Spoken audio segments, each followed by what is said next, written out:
उत्तराखंड में प्रदेश सरकार दो बड़े काम करने की तरफ कदम आगे बढ़ा रही है। आपको बता दें, भाजपा के वरिष्ठ विधायक विनोद चमोली ने पुष्टि करते हुए कहा कि जल्दी राज्य में आंदोलनकारियों को क्षैतिज आरक्षण और यूसीसी को लेकर प्रदेश सरकार विशेष सत्र बुला सकती है। उन्होंने कहा कि जल्दी विशेष सत्र बुलाया जाएगा।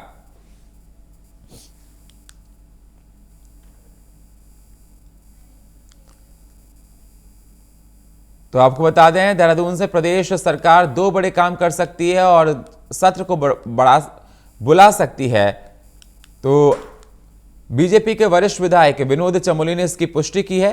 क्षैतिज आरक्षण और यूसीसी पर होगा ये विशेष सत्र। तो उत्तराखंड में प्रदेश सरकार इस समय दो काम करने की तरफ कदम आगे बढ़ा रही है, जिसमें से एक राज्य आंदोलनकारी को क्षैतिज आरक्षण और दूसरा है यूसीसी, और इन दोनों को लेकर ही प्रदेश सरकार जल्दी विशेष सत्र बुला सकती है।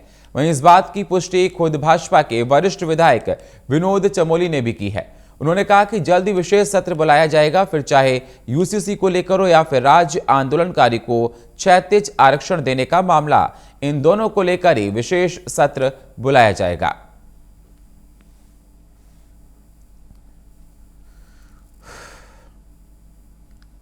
तो उत्तराखंड सरकार जल्दी से दूसरा सत्र बुला सकती है, जिसमें आपको बता दें यूसीसी को लेकर चर्चा हो सकती है या क्षैतिज को लेकर।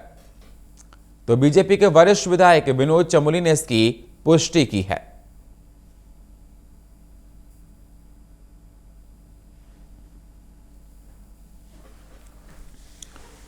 जो क्षैतिज आरक्षण और यूसीसी को लेकर यह सत्र बुलाया जा सकता है। उत्तराखंड में प्रदेश सरकार दो बड़े काम करने की ओर आगे बढ़ रही है, जिसकी पुष्टि बीजेपी के वरिष्ठ विधायक विनोद चमोली ने की है।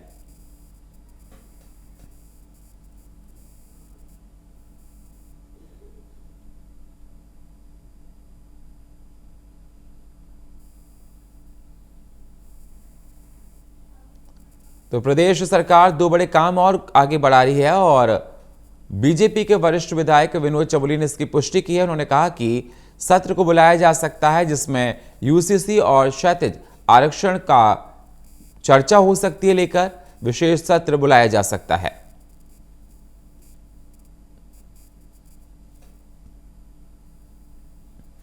तो प्रदेश सरकार उत्तराखंड में विशेष सत्र को बुला सकती है। इस सत्र में क्षैतिज आरक्षण और यूसीसी पर लेकर चर्चा हो सकती है। तो प्रदेश सरकार दो बड़े काम और करने की आगे कोशिश में लगी हुई है, जिसको लेकर लगातार ये देखा जा रहा है। प्रदेश सरकार इस बात का जिक्र भी करती है। बीजेपी के वरिष्ठ विधायक विनोद चमोली ने इसकी पुष्टि की है।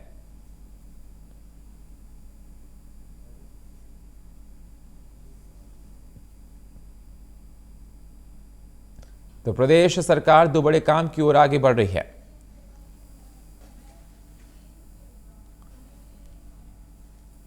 और इस खबर पर हमारे साथ फोन लाइन पर जितेंद्र मेडवाल हमारे साथ जुड़ चुके हैं। जितेंद्र, जिस प्रकार से देखा जा रहा है उत्तराखंड में विशेष सत्र को बुलाया जा सकता है, जिसमें क्षैतिज आरक्षण और यूसीसी को लेकर जिक्र किया जा सकता है, क्या जानकारियां निकल कर आ रही इस विशेष सत्र को लेकर?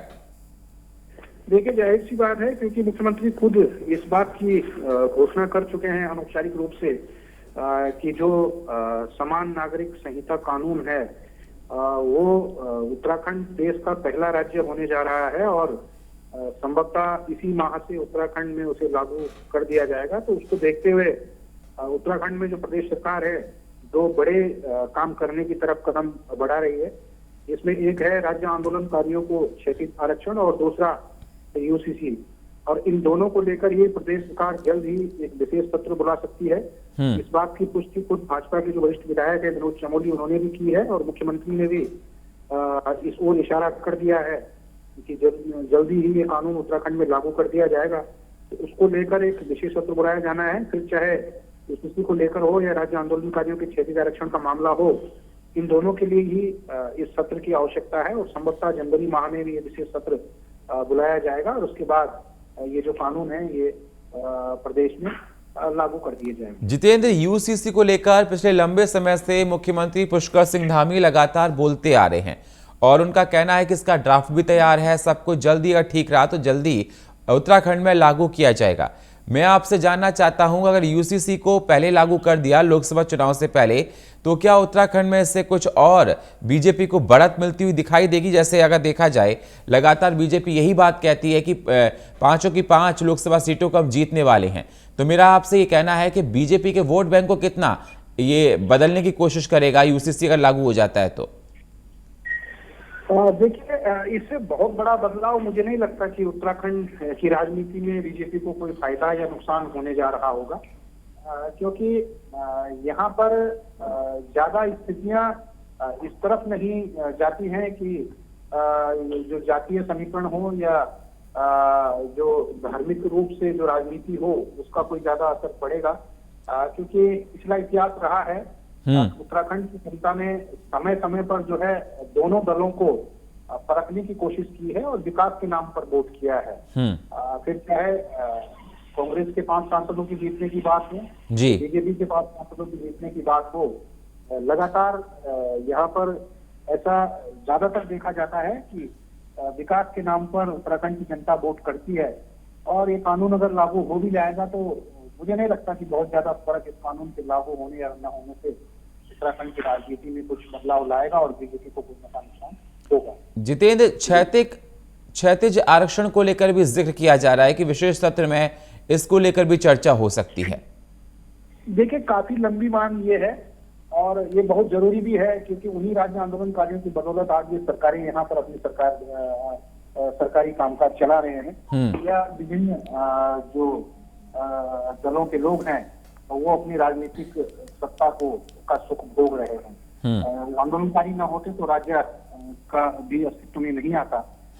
भले ही उसमें राजनीतिक सहयोग भी रहा हो, लेकिन मूल भावना उन राज्य आंदोलनकारियों की थी जिन्होंने काफी लंबे संघर्ष के बाद इस राज्य को बनाने में अपनी अहम भूमिका निभाई।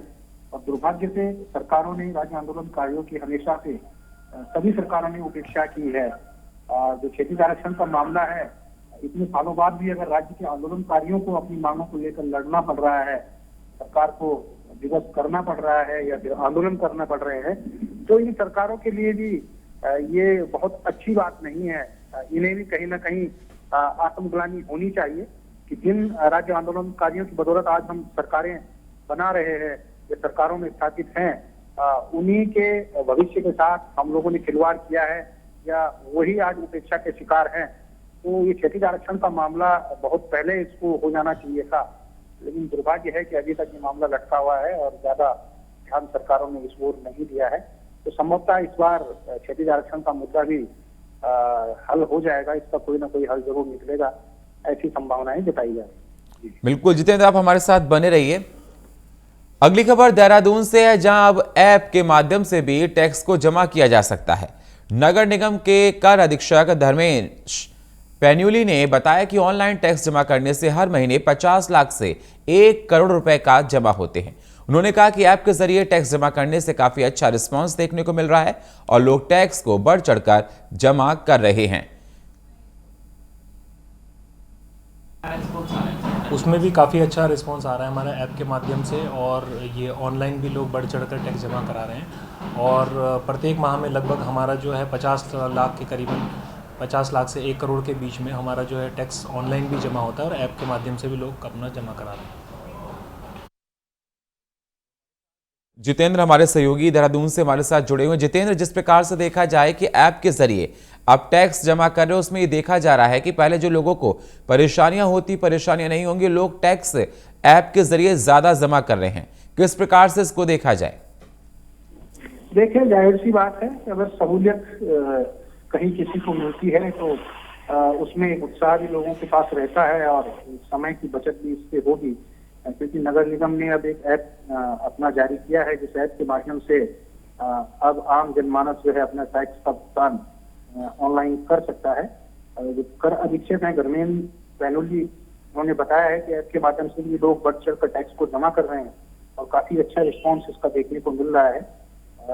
यदि ऑनलाइन टैक्स जमा की बात करें तो प्रत्येक महीने लगभग 50 लाख से 1 करोड़ रुपए टैक्स इस ऐप के माध्यम से जमा हो रहा है। और ऐप के माध्यम से भी लोग जो है टैक्स में बढ़ चढ़कर अपना सहभागिता निभा रहे हैं। तो कुल मिलाकर इतनी बड़ी धनराशि जो 1,50,00,000 की है, इतना टैक्स नगर निगम जमा करता है, और उसमें अगर एक सहूलियत मैनुअल की जगह ऑनलाइन की भी हो जाए तो जाहिर सी बात है कि आम जनमानस को भी सहूलियत मिलेगी और नगर निगम के जो कर्मचारी हैं उन पर भी जो बोझ है वो भी हल्का होगा। किस प्रकार के बदलाव जितेंद्र देखे जा रहे हैं, क्योंकि ये कहा जा रहा है कि जो ऐप के जरिए टैक्स जमा किया रहा है उससे टैक्स कलेक्शन भी बहुत ज़्यादा आ रहा है, रेवेन्यू अच्छा मिल रहा है, जिससे आगे चल के डेवलपमेंट में काफ़ी ग्रोथ मिलेगी। तो क्या इसको देखा जाए कि लोग जो टैक्स जमा कर रहे हैं एप्लीकेशन के माध्यम से, ऐप के माध्यम से, तो ये देखना बहुत अच्छा लग रहा है कि ज़्यादा कलेक्शन आ रहा है, रेवेन्यू ज़्यादा मिल रहा है, तो ये ज़्यादा रेवेन्यू आने से फिर ग्रोथ रफ्तार आगे बढ़ेगी। अब देखिए, जाहिर सी बात है कि जब सहूलियतें होती हैं तो आदमी उसमें प्रतिभाग करता है, और आधे से ज्यादा लोग तो ऐसे रहे होंगे जो लंबी लंबी लाइनों को देखकर ही हीला हवाली करते होंगे, टैक्स अपना नहीं जमा करते होंगे। सहूलियत है, हाथ में स्मार्टफोन है, और उसके जरिए अगर आदमी एक क्लिक में अपना टैक्स जमा करता है तो मुझे नहीं लगता कि उसमें भी वो कोई लापरवाही या परहेज करेगा। और जाहिर सी बात है कि हर आदमी अगर सहूलियत के हिसाब से और आसानी से अपना जो ये टैक्स है इसको जमा करेगा तो जो राजस्व वृद्धि है उसमें भी वृद्धि देखने को मिलेगी। जो जितना भी जो राजस्व है या टैक्स का पैसा है वो जमा होना है, तो जाहिर सी बात है कि सहूलियत मिलेगी तो आम आदमी उसमें इंटरेस्ट लेगा और उसमें भी वृद्धि होगी। तो उसी का प्रतिफल है कि पिछली समय के अनुरूप जो अब नया जो सिस्टम ऑनलाइन का भी आया है उसमें बदलाव देखने को मिल रहा है। तो देहरादून की आवाम किस प्रकार से देख रही है इस ऐप के द्वारा ये टैक्स जमा किया जा रहा है, क्या कहना है देहरादून की जनता का? देखो, जाहिर सी बात है, मैं पहले भी कह चुका हूं कि अगर सहूलियत मिलती है तो हर आदमी उसमें इंटरेस्ट लेता है। नहीं, कई बार ऐसा देखा जाता है कि जितेंद्र, बहुत से लोगों को एप्लीकेशन के ऐप के माध्यम से परेशानियां भी होती हैं। वो कहते हैं कि प्रॉपर इसके बारे में नॉलेज नहीं है, कि प्रशासन थोड़ा मतलब इसके बारे में ठीक से जानकारियां दे, क्योंकि हर कोई एप्लीकेशन के माध्यम से इसको जमा नहीं कर पाता। तो क्या नगर निगम की तरफ से ऐसी कोई सहायता की जा रही है? जिनको कोई परेशानी हो रही है उनको सहायता प्रदान की जा रही है? जाहिर सी बात है, वहां पर हेल्प डेस्क भी लगी हुई है। अगर किसी को कोई जानकारी लेनी है तो वो हेल्प डेस्क के माध्यम से अपनी जानकारी एकत्र कर सकता है। और मुझे नहीं लगता कि बहुत बड़ी दिक्कत इसमें आने वाली कोई होगी, क्योंकि आज आम आदमी स्मार्टफोन यूज करता है, अपना जो ट्रांजेक्शन है स्मार्टफोन के माध्यम से कर रहा है, तो उसमें कोई नई बात नहीं है। जो ट्रांजेक्शन आदमी सामान्य बिजली का पानी भरने में, बिजली और पानी के बिल भरने में जिस तरह से यूज करता है, उसी तरीके से अब टैक्स को जमा करने के लिए भी यूज करेगा। कोई नया इसमें नहीं है। आपकी जो ऑनलाइन जितने भी काम, जो भी लेन देन के काम होते हैं, उसी के क्रम में ये भी एक एप्लीकेशन है। कोई बहुत दिक्कत वाली एप्लीकेशन नहीं है, कोई जटिल एप्लीकेशन नहीं है, सामान्य एप्लीकेशन है, और मुझे नहीं लगता कि आम आदमियों को कोई ज्यादा दिक्कतों का सामना करना पड़ेगा। जी, बहुत बहुत शुक्रिया जितेंद्र हमारे साथ जुड़ने के लिए। और जिस प्रकार से देखा जा रहा है कि जो टैक्स कलेक्शन है इस ऐप के ज़्यादा से ज़्यादा आ रहा है, रेवेन्यू ज़्यादा मिल रहा है, और ये नगर निगम को काफ़ी फायदा है। पहले देखा जाता था कि टैक्स कलेक्शन इतना नहीं आता था, तो ऐप के जरिए जमा हो सकता है टैक्स। और नगर निगम लगातार सभी से गुजारिश कर रहा है कि आप लोग टैक्स के माध्यम से जमा कीजिए। कोई परेशानी किसी को होती है तो हेल्प डेस्क भी लगाई गई है, आप अपनी परेशानी को आके साझा कर सकते हैं। रुड़की में प्रेस कॉन्फ्रेंस कर CBRI निदेशक के नेतृत्व में कई वैज्ञानिकों ने बताया कि राम मंदिर के निर्माण में रुड़की CBIR के अलावा देश की 5 IIT के वैज्ञानिकों से भी सलाह ली गई है। उन्होंने बताया कि राम मंदिर में सरियों की जगह पत्थरों को जोड़कर अनोखे स्ट्रक्चर बनाया गया है। साथ ही रुड़की CBRI के वैज्ञानिकों ने टेंट को भी तैयार किया है, जिसमें आग पानी का कोई असर होता नहीं है।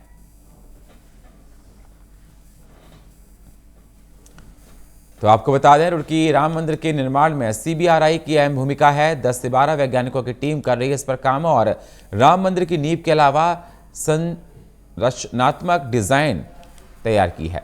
तो 22 जनवरी को अयोध्या में राम मंदिर के प्रथम तल का उद्घाटन बड़े जोर शोरों से करने की तैयारी जारी है, पर शायद ये बहुत कम लोगों को पता होगा कि इसे बनाने में रुड़की CBRI के वैज्ञानिकों का बहुत बड़ा हाथ है। उनका बहुत महत्व है। एक प्रेस कॉन्फ्रेंस कर रुड़की CBIR के निदेशक ने नेतृत्व में तमाम वैज्ञानिकों ने ये जानकारी दी है। वैज्ञानिकों के अनुसार राम मंदिर में सरिया का इस्तेमाल नहीं किया गया है, बल्कि इसके पत्थरों को जोड़कर इस अनोखे स्ट्रक्चर को बनाया गया है। इस निर्माण के लिए दौरान जहां एक और इसकी नींव में सेंसर लगाए गए हैं, वहीं सेंस स्टोन से भव्य मंदिर का निर्माण किया जा रहा है। वहीं इस निर्माण के दौरान रुड़की CBRI के अलावा देश के 5 IIT के वैज्ञानिकों से भी सलाह ली गई है। तो राम मंदिर के निर्माण के दौरान भूकंप के कारण से होने वाली क्षति का खास ख्याल रखा गया है और इसकी उम्र 1000 साल निर्धारित की गई है। तो वैज्ञानिकों के अनुसार जब रामलला को टेंट के नीचे स्थापित किया गया था, तभी से रुड़की CBRI के वैज्ञानिकों द्वारा टेंट को भी इनके द्वारा ही तैयार किया गया था और इस टेंट की खासियत थी कि उस पर आग पानी का कोई असर नहीं होता था। वे राम मंदिर में सूर्य के प्रकाश पड़ने से लेकर जगह जगह मूर्तियों को स्थापित करने में CBRI की टीम की भूमिका बहुत महत्वपूर्ण रही है।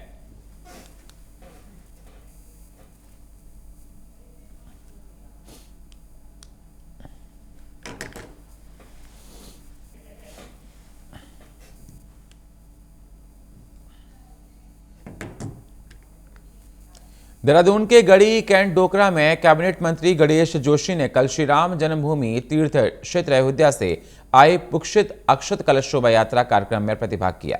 पवित्र कलश यात्रा के दर्शन कर प्रभु श्री राम का आशीर्वाद दिया। साथ ही क्षेत्रवासियों ने पुष्प वर्षा कर और जय श्री राम के जयकारों के साथ शोभा यात्रा का स्वागत किया और अक्षत कलश के दर्शन का लाभ लिया है।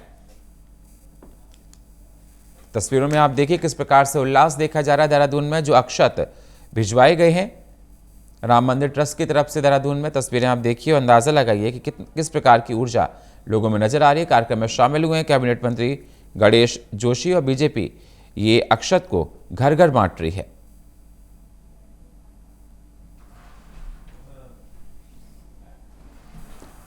तो पूजित अक्षत कलश शोभा यात्रा कार्यक्रम में शामिल हुए हैं कैबिनेट मंत्री गणेश जोशी और उन्होंने अपनी बात को रखा है और ये देखा जा रहा है कि भारी उत्साह लोगों में देखने को मिला है।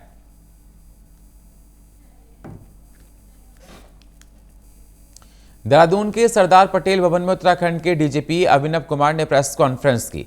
उन्होंने कहा कि उत्तराखंड पुलिस में अपराध से लड़ने की क्षमता में बेहतर तकनीक और ट्रेनिंग के जरिए सुधार आया है। साथ ही उन्होंने बताया कि NCRB के आंकड़ों के मुताबिक उत्तराखंड पुलिस का प्रदर्शन काफी अच्छा रहा है और आने वाले समय में उत्तराखंड पुलिस देश की टॉप 5 पुलिस फोर्स में एक होगी। तो DGP ने प्रेस कॉन्फ्रेंस की। पुलिस में बेहतर तकनीक और ट्रेनिंग के जरिए सुधार देखने को मिला बताया और NCRB आंकड़े के हिसाब से पुलिस अच्छा प्रदर्शन कर रही है। उत्तराखंड पुलिस की जो क्राइम फाइटिंग एबिलिटीज़ हैं, इनमें टेक्नोलॉजी के माध्यम से भी और बेटर ट्रेनिंग के माध्यम से भी हम अपनी क्राइम फाइटिंग कैपेबिलिटीज़ में सुधार लाएं। तो जैसा आपको ये आंकड़े बता रहे हैं, NCRB के जो पिछले वर्ष के आंकड़े अभी प्रकाशित हुए हैं, उसमें कई महत्वपूर्ण पैरामीटर्स पे आई थिंक उत्तराखंड पुलिस का काफ़ी अच्छा प्रदर्शन रहा है और इसमें हम निरंतर इसको सुधारने का प्रयास करते रहेंगे। और मेरा हमारी पूरी टीम का एक तरह से ये लक्ष्य है कि जो भी इम्पोर्टेंट पैरामीटर्स हैं पुलिस परफॉर्मेंस के, जो पूरे देश भर में जिन पे NCRB काम करती है या भारत सरकार के जो मानक हैं, उत्तराखंड पुलिस की